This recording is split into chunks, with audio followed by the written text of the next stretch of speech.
it's Sayback here. Welcome back to my podcast.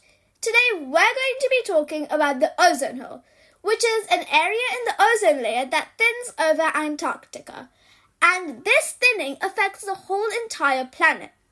Today we're going to be discovering what it is, how it formed, why it matters, and most importantly, what humans are doing to protect our beloved atmosphere.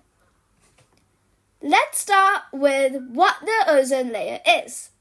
The ozone layer sits in the stratosphere, and that's roughly around 15 to 30 kilometers above Earth. This is made up of ozone molecules, which are 3 oxygen atoms bonded together. The main role of the ozone layer is to absorb harmful ultraviolet radiation from the sun. Ultraviolet radiation is really detrimental to us. It can cause skin cancer, eye damage, and even disrupt our ecosystems. You can think of the ozone layer as a protected shield protecting the Earth from UV rays or ultraviolet radiation. And even though the ozone layer is so thin, just a few millimeters compressed to the surface of the Earth, it is absolutely crucial for all living things.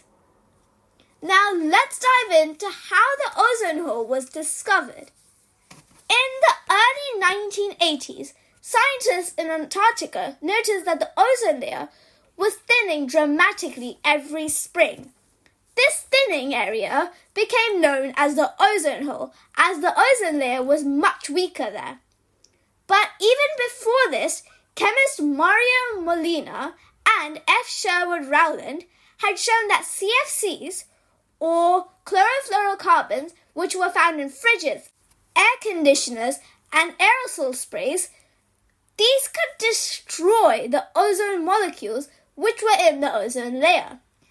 This Antarctic data confirmed their warnings, and by the mid-1980s, ozone layers were dropping by up to 60% in some areas. Now, how did the ozone hole form exactly? Well, CFCs, or chlorofluorocarbons, were released into the atmosphere, and these eventually reached the stratosphere. This was where UV light breaks them down. And when these chlorofluorocarbons were broken down, they released chlorine atoms. And these chlorine atoms slowly destroyed all of the ozone molecules in the ozone layer. In fact, one chlorine atom can destroy thousands of ozone atoms before it's removed. And this chemical reaction is what caused the ozone hole. As Molina once said, science is the most reliable guide to understanding our environment. Their research showed the world how human actions could unintentionally harm our atmosphere, because we obviously did not know that we were destroying the ozone layer which protected us, but we were doing it by using so much chlorofluorocarbons. Now, why does the ozone hole matter? I mean, why do we have to close it?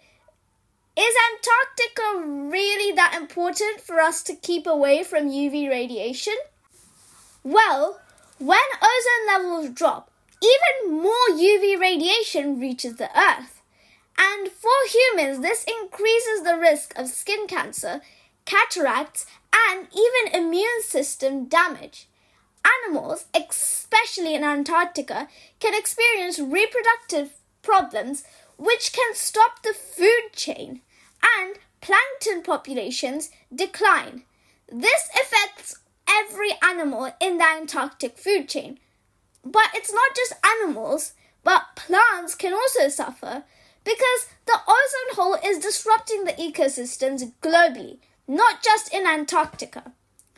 Now, the ozone hole may seem distant, but its effects are felt worldwide, not just in Antarctica. And this just shows how interconnected our planet really is. Now that we know what the ozone layer is, why it's important that we close the ozone hole, how it was discovered, and how it was created in the first place, what exactly are we doing to close it? So, what are the solutions and global actions that the Earth is taking? Well, one of them is the Montreal Protocol. In response to this global crisis, countries around the world came together and signed the Montreal Protocol in 1987. This was the first time the whole world agreed on an international treaty. So it was definitely an exceptionally historical event.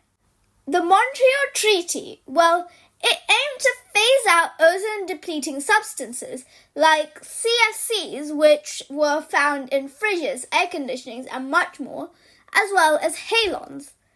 And thanks to this cooperation, the ozone layer is slowly recovering from what it was back in 1980. Satellite measurements show it's getting thicker each year, which is great, and it stops even more UV light from entering the Earth's atmosphere. And scientists even estimate it could return to pre-1980 levels by around 2060 to 2070. The Montreal Protocol just shows us that when the world works together, the biggest global problems can be solved. Because if the world hadn't agreed on this, well, the ozone hole would just keep growing and growing until more animals would go extinct and so many more problems would occur.